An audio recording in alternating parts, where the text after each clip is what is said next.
Yes. Phylum కార్డేటాకి మనం వెళ్ళే ముందర అసలు ఫైలమ్స్ ఎన్ని ఉన్నాయి చూడండి. ఈ చాప్టర్స్లో ఫైలం కార్డేటా ఉంది, దాని కింద సబ్ ఫైలం కార్డేటా మాత్రమే ఇక్కడ చెప్తున్నాడు. సారీ ఫైలం కార్డేటా కింద చూడండి ఎన్నో ఉన్నాయి, చాలా ఉన్నాయి జీవులు. ఓకే, ఫైలం కార్డేటా కింద సబ్ ఫైలాలు 2 ఉన్నాయి. అది యూరో కార్డేటా, సబ్ ఫైలం ఇంకోటి సెఫలో కార్డేటా. సబ్ ఫైలం 3వది వర్టిబ్రేటా. దీని కింద ఏమున్నాయి? సూపర్ క్లాస్ అజ్ఞాత అంటే అయితే పళ్ళు లేని జీవులు. తర్వాత క్లాస్ అంటే సైక్లోస్టొమాటా, మరి సూపర్ క్లాసు జ్ఞాతోస్టొమాటా అంటే పళ్ళు ఉండేటివి.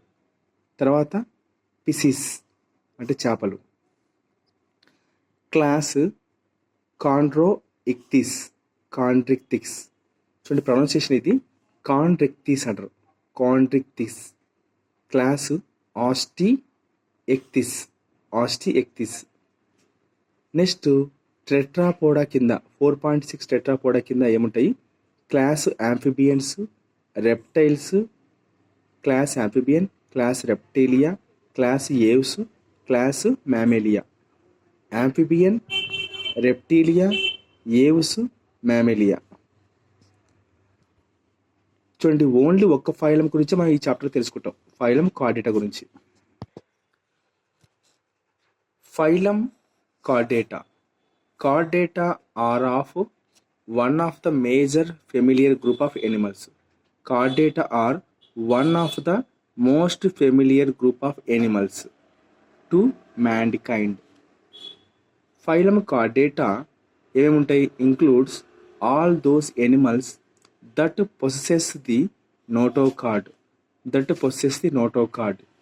ఇది a primary endoskeletal element. Notochord ఏమంటారు? A primary endoskeletal element, their chief distinguished character at some stages in their life time. Notochord is one of the major animal phyla. ఇది notochord కాదు, ఇది chordata. Chordata is one of the major animal phyla in terms of the number of species. చెప్పా కదా నేను, మనకు ఇంత పెద్ద ఇచ్చినాడు కానీ ఇవన్నీ కూడా ఒక ఫైలం కార్డేటా కిందనే చదువుకుంటాడు. సో ఈ ఫైలం కార్డేటా కింద మొత్తం చాప్టర్లు సుమారు ఒక 10 పేజీల వరకు ఇచ్చినాడు. అంటే ఎంత పెద్ద ఫైలం అని మనకు దీన్ని బట్టి అర్థమవుతుందని చెప్తున్నాడు. Okay, chordata is one of the major animal phyla in terms of the number of species. Chordates are believed to have descended from echinoderms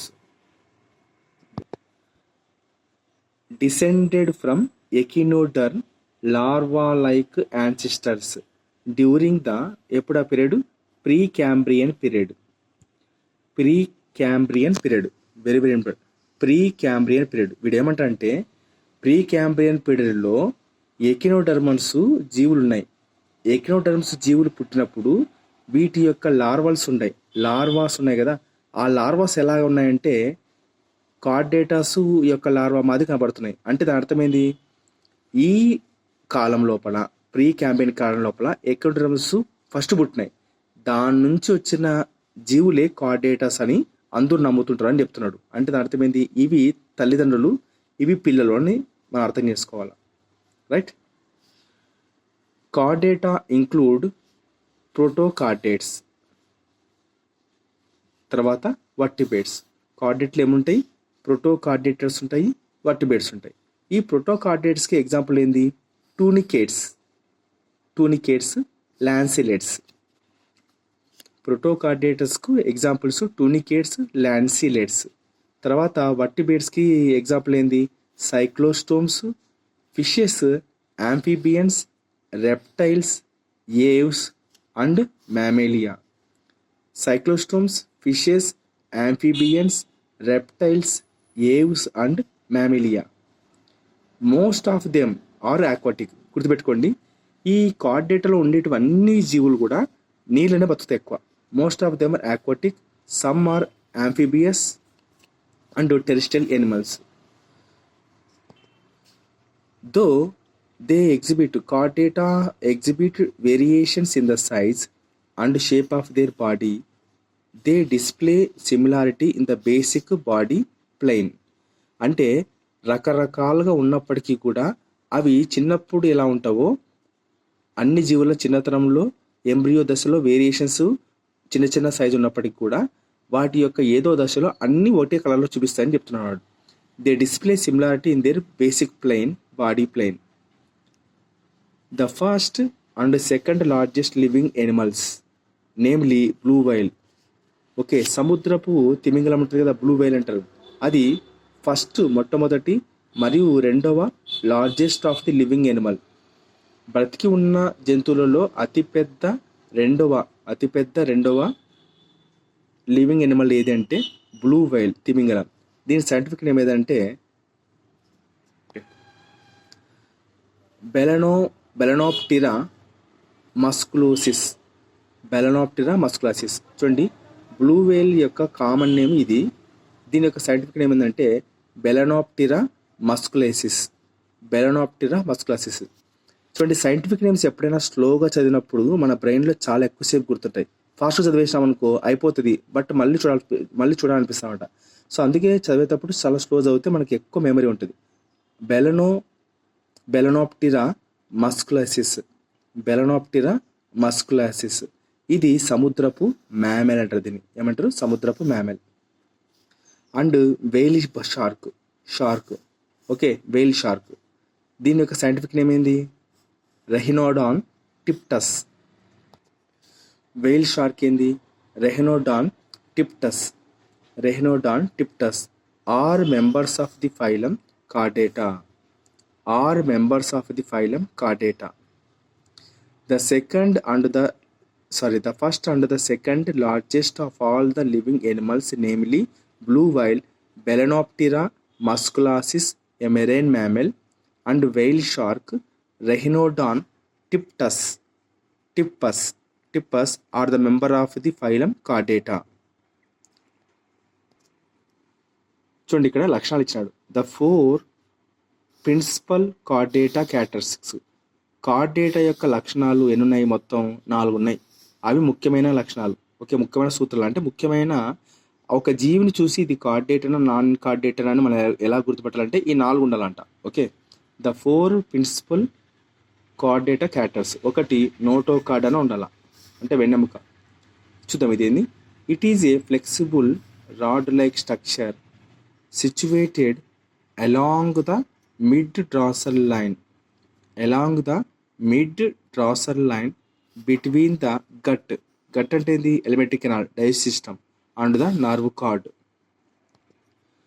notochord is the first part of the endoskeleton. చూడండి, endoskeleton ఏర్పడాలంటే మొట్టమొదట వచ్చేది ఏంటంటే notochord is the first part of the endoskeleton to appear in the embryo. Notochord is derived from the embryonic chorda mesoderm. Notochord is derived from the embryonic chorda mesoderm. Notochord is made up of a core. చూడండి, longitudinal view of the notochord. ఒకటి vacuolated notochord cells. చూడండి, ఇలా ఉన్నాయి వాక్యులేటెడ్ నోటోకార్డల్ cells. ఇది ఏంది? Fibrous connective tissue sheath అంటే నరం. Fibrous connective tissue sheath. ఇది ఎలాస్టిక్ కనెక్టివ్ టిష్యూ షీత్. సింపుల్గా ఫైబ్రస్ తేడా ఉంది, ఎలాస్టిక్ తేడా ఉంది. ఇదేమో వాక్యులేటెడ్ నోటోకార్డ్ సెల్స్. ఇది నోటోకార్డ్ యొక్క డిసెక్షన్. చూడండి, ఇంతకుముందు పేజీలో ఏమన్నాడు? Notochord is made up of a core of vacuolated cells surrounded. దీన్ని ఎవరు చుట్టుముట్టుంటారు? By inner thick fibrous and outer thin elastic connective tissue sheath. లోపలేమో ఫైబ్రస్, ఇన్నర్ థిక్ ఫైబ్రస్తో చుట్టి ఉంటుంది. బయటనేమో outer thin elastic connective tissue sheath అనేది చుట్టింటుంది.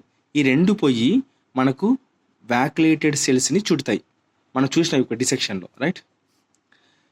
Notochord is persistent throughout the life. వెన్నెముక ఒకసారి పుట్టిందంటే ఇంకా జీవితాంతం ఉంటుంది అంటున్నాడు. ఇన్ ద ల్యాన్సిలెట్స్ జీవుల్లో గుర్తుపెట్టుకోండి, ల్యాన్సిలెట్స్ జీవులు అంటే ఏంది? ప్రోటోకార్డియేట్స్. ఇవి గుర్తుపెట్టుకోండి. ప్రోటోకార్డియేట్స్లో 2 రకాలు ఉన్నాయి. ల్యాన్సిలెట్స్ ఒకటి, తర్వాత ఏదో ఉందబ్బా సిన్సెట్స్ అని ఏదో ఉంది, రైట్. చూద్దాం. కానీ ల్యాంట్రిలెట్స్ అనే జీవుల్లో మాత్రమే ఒక్కసారి వెన్నెముక పుట్టిందంటే జీవితాంతం ఉంటుంది అని చెప్తున్నాడు. అది notochord is persistent throughout their life in the lancelets. తర్వాత ఇంకో దాంట్లో ఏంది? సైక్లోస్టోమ్స్లో మరియు ఫిషెస్ ఆఫ్ ద గ్రూప్ కాంటెక్టిస్. గుర్తుపెట్టుకోండి, ల్యాన్సిలెట్స్ కానీ సైక్లోస్టోమ్స్ కానీ మరియు మనకు ఒక గ్రూప్ ఉంది కాంటెక్టిస్ అని. కాంటెక్టిస్ అనే గ్రూపులో దాని కింద ఫిషెస్ వస్తాయి. అటువంటి ఫిషెస్లో కూడా ఒకసారి వెన్నెముక పుట్టిందంటే జీవితకాలం దాంతోపాటు ఉండిపోతాయని చెప్తున్నాడు. అది గ్రూపు కాంటెక్టిస్ లోపల ఫిషెస్ అనే కేటగిరీ కిందికి ఇవి కూడా వస్తుందని చెప్తున్నాడు, రైట్. ఇదేమంటున్నాడు? రెఫర్ ఎన్సీఆర్టీ సిబిఎస్ఈ బుక్ ఏమంటున్నాడు?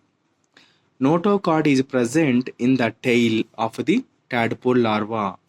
Notochord is present in the tail of the tadpole larva of an ascidian. జీవి పేరేంది? యాసిడేరియన్. గుర్తుపెట్టుకోండి, notochord is present in the tail of the tadpole larva of an ascidian. ఈ ascidian is lost in its adult stages. ఎందువల్ల? Due to retrogressive metamorphosis. గుర్తుపెట్టుకోండి, retrogressive metamorphosis వల్ల ఏర్పడుతుంది. వీడు ఏమంటాడంటే ఎసిడేరియన్ అనే ఒక జీవి ఉంది. అది గర్భం దశలో ఉన్నప్పుడు ఏది దాని ఎలా ఉంటే టాడ్పోల్ లార్వా దశలో ఉన్నప్పుడు దానిలో తోక కనపడుతుంది.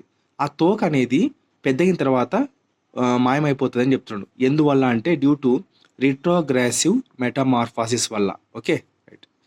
Next, notochord is present in the embryonic stages but is replaced partially wholly by vertebral కాలం.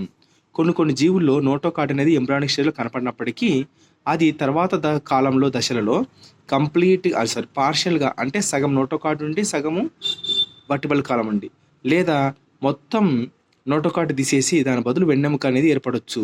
ఎక్కడ? In the adults of the higher chordates అని చెప్తాడు. In the adults of the higher chordates. Next, remnants of the notochord occurs as the nuclei pulpi. Remnants of the notochord occurs as a nuclei pulposi in the intervertebral discs of the mammal. Nuclei pulposi in the intervertebral discs of the mammal. Very very important చూడండి. వాడు ఏమంటాడంటే ఎప్పుడైనా కానీ మనం ఇక్కడ ఏమన్నాడు? Embryonic stage లోపల notochord ఉంటుంది. పెద్దయిన తర్వాత అది వర్టిబుల్ కాలంగా మారిపోతుంది. మరి ఈ ఎంబ్రియానిక్ స్టేజ్లో మారిపోయిన నోటోకార్డు ఏ రూపంలో ఉంటుందంట? దాగి ఉంటుందంట. గుర్తుపెట్టుకోండి, రెమినెంట్స్ ఆఫ్ ది నోటోకార్డ్ రూపంలో ఉంటుంది. దాన్ని ఏమంటారంటే న్యూక్లియై పల్పోసి అంట దాని పేరు. In the intervertebral disc of the mammal అంటే వెన్నెముకకు మధ్యన దాగి ఉంటుంది. ఏది?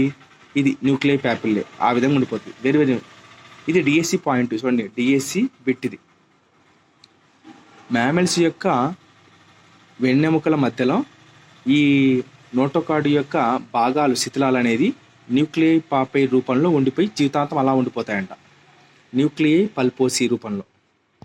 ఎస్. ఇప్పుడు రెండో లక్షణం, దీన్ని చూస్తే కూడా మనం కార్డేట్ అని చెప్పొచ్చు అనమాట. ఈ లక్షణం డార్సల్ ట్యూబులార్ నర్వ్ కార్డ్. డ్రాసల్ అంటే పెయిన్, ట్యూబులార్ అంటే ట్యూబ్ షేపు, నర్వ్ కార్డ్ అంటే మనకు తెలిసిందే. డార్సల్ ట్యూబులార్ నర్వ్ కార్డ్ అనేది ఉంది. ఇది ఎలా అంటే చూడండి, a single hollow tubular and fluid filled nerve cord is situated. ఎక్కడుంది? Above the notochord below the dorsal body wall. ఇక్కడ ఉంది చూడండి, ఇమేజెస్లో ఉంది. ఓకే, ఇమేజ్లో ఉంది. Dorsal tubular nerve cord is a non ganglionated unlike that of the non chordates. గుర్తుపెట్టుకోండి, డ్రాసల్ ట్యూబులర్ నర్వ్ కార్డ్ అనేది నాన్ కార్డేట్స్లో ఉండి అక్కడ గ్యాంగ్లియేటెడ్గా ఉంది. కానీ కార్డేటాలో డ్రాసల్ నర్వ్ కార్డ్ కూడా ఉంది, బట్ ఇవి ఏంది ఇక్కడ నాన్ గ్యాంగ్లియేటెడ్. ఎక్కడ? కార్డేటాలో ఉండే డ్రాసల్ ట్యూబులర్ నర్వ్ కార్డ్ ఏమో నాన్ గ్యాంగ్లియేటెడ్, నాన్ కార్డేట్లో ఉండే డ్రాసల్ నర్వ్ కార్డ్ ఏమో గ్యాంగ్లియేటెడ్, రైట్? దీంట్లోనేమో గ్యాంగ్లియేటెడ్ ఉంది, దీంట్లో ఏమో లేదు, అంతేం లేదు. Dorsal tubular nerve cord is produced in the embryonic stages by the sinking in of the median dorsal strip of ectoderm above the notochord. Dorsal tubular nerve cord is produced ఎలా ఉత్పత్తి అవుతుంది embryonic స్టేజ్లో అంట? By the sinking in of the median dorsal strip of ectoderm above the notochord. In the higher chordates, dorsal tubular nerve cord gets enlarged. గుర్తుపెట్టుకోండి, పెద్దగా అయిపోతుంది. To form A distinct brain at the anterior end and rest of it becomes the spinal cord. చూడండి, పెద్ద పెద్ద కార్డేట్స్లో ఈ డ్రాసల్ tubular nerve cord అనేది పెద్దగా అయిపోయి బ్రెయిన్గా ఏర్పడుతుంది, మిగిలిన భాగం అంతా వెన్నుపూసగా ఏర్పడుతుంది, స్పైనల్ కార్డ్గా ఏర్పడుతుంది. మీరు ఈ డయాగ్రామ్ని బాగా పరిశీలిస్తే మనకు బాగా క్లియర్గా అర్థమవుతుంది. ఓకే, చూద్దాం.